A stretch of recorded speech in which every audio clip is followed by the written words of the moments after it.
Okay, so we've another wee curry we're going to do today, another wee Indian, and I have just diced up one large onion. As you can see, it's quartered, and to that I'm going to add about an inch of root ginger and 4 or 5 cloves of garlic, which will be finely minced.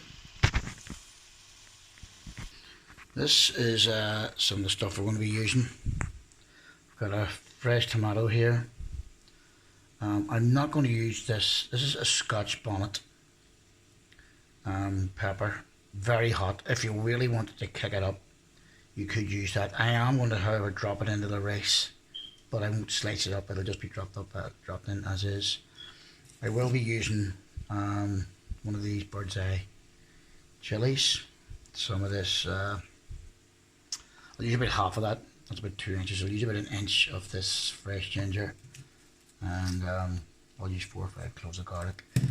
And I'll probably go quite heavy on this fresh coriander.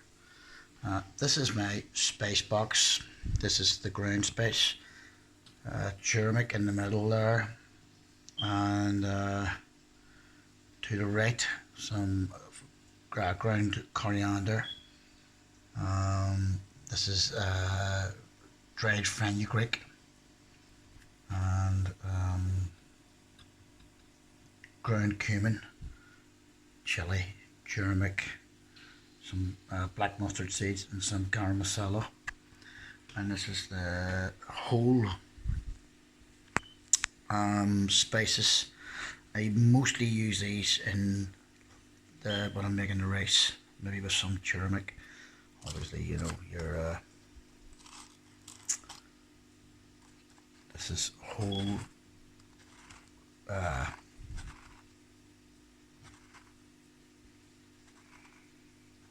coriander seeds and some star anise, cumin seeds, and black mustard seeds again. In here I have some cardamom seeds, some dried bay leaves underneath it. I mostly use the dried spices in the rice. I might put some, maybe a half a tablespoon or a teaspoon of the dried cumin seeds into the curry, just coming to the end just to give it a bit of a crunch. But anyway, that's what we've got. Okay, that's the garlic and ginger minced, and the onions have been frying on low now for about 5 minutes, so I'm going to add the ginger and garlic to that and fry it for about 5 minutes. Okay, the ginger and garlic is in with the onion, and I'm going to add about, say, 3/4 of a teaspoon of salt to this just to help it cook down. And we'll cook this off for another maybe 5 minutes, and then we will add some spices. Okay, while I'm making this curry, I may as well have a beer. So I'm having this Kokomo passion fruit and grapefruit pale ale, and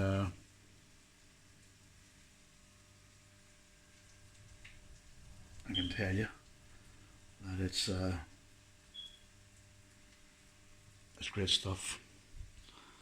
So probably have another few in them with the curry, as you do. Okay, so the whole thing's been cooking now for about 10 minutes. The onions are about 10 minutes, and the garlic and ginger's been in for about 5. So it's now time to add the spices. So for this curry, I'm going to use about 3/4 of a teaspoon of turmeric,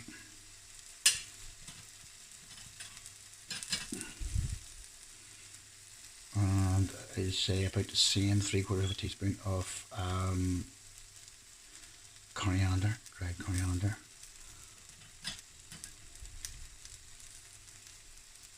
and the same 3/4 of cumin powder. And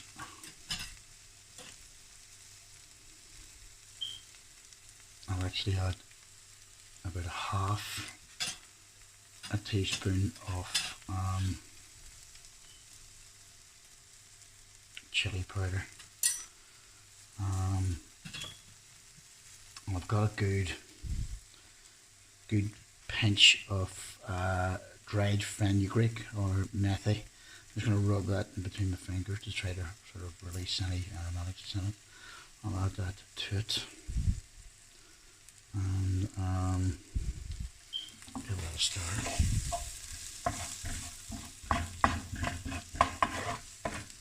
These curries are really simple, and really the only thing that determines the heat is the amount of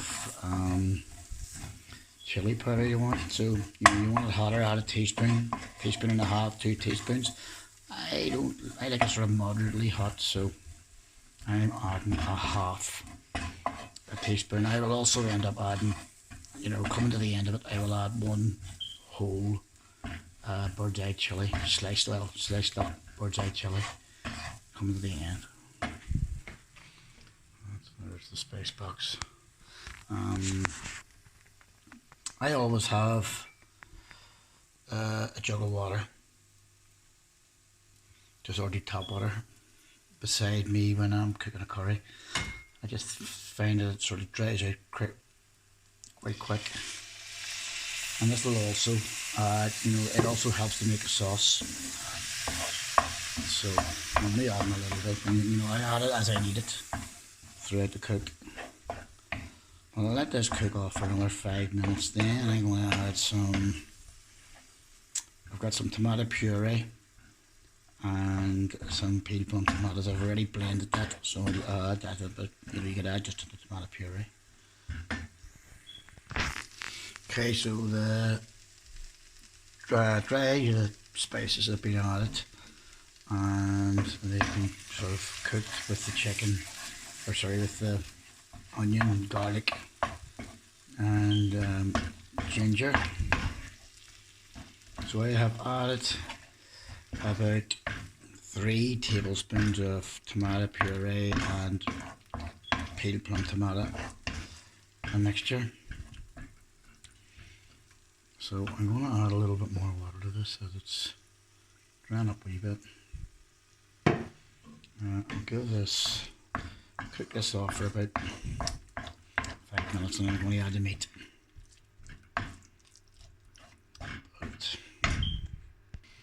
Okay, I added some about 300 grams of chicken on the bone that I had. Now, if I was using chicken fillets, I would add them into the sauce raw and let them cook in the sauce. I find it, some people will tell you to cook the chicken first and add it. I don't agree with that. I think it makes it tough and chewy. Whereas if you dice the chicken and you add it raw into the sauce, it's much more moist, and I just think it cooks better. So I'm going to add some fresh coriander into this. I'll add some more towards the end. I'm going to cook this for maybe 5 minutes or so. But I have been adding the water to it. It's something that I do on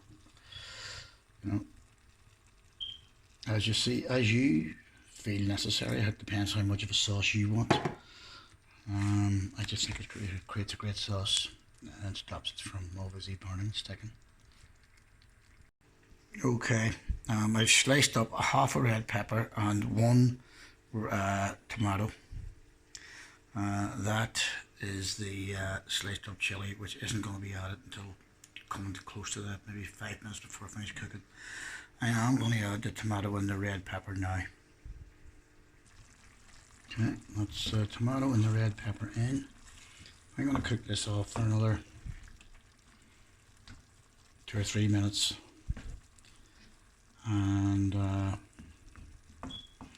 I'll add the bird's eye chili and a little bit of salt, some more coriander, and that'll be the curry done.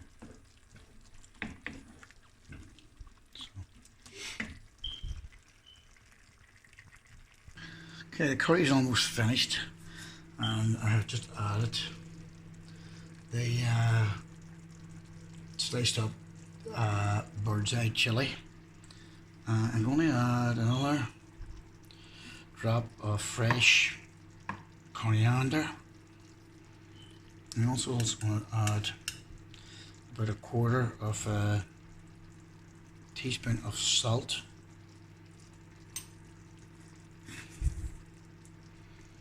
And about 1/4 of a teaspoon of coriander seeds. I just find it just gives it a bit of a crunch at the end, and that's how I like it. I'll cook this off for a minute or two and serve it up. I will add a little bit more water to it because I want some more sauce. So there it is. I'll cook that for, like I say, for about another 5 minutes, and that'll be the curry done. So as you can see, you know, that's actually healthy cooking. Everything that went into the curry is fresh. You know exactly what it is. And in total, it probably took me about 25 minutes to cook it. You know, so if you ordered something like that, you'd probably wait longer for it. So there's the finished curry, plated up, and nothing wrong with that. I haven't tasted it yet, but I know it'll do good because I've made it a million times. So give it a go. I think you'll enjoy it, and very easy to make. Like I say, 20 minutes, half an hour, no more. And all fresh ingredients, so you know exactly what you're getting, and very tasty.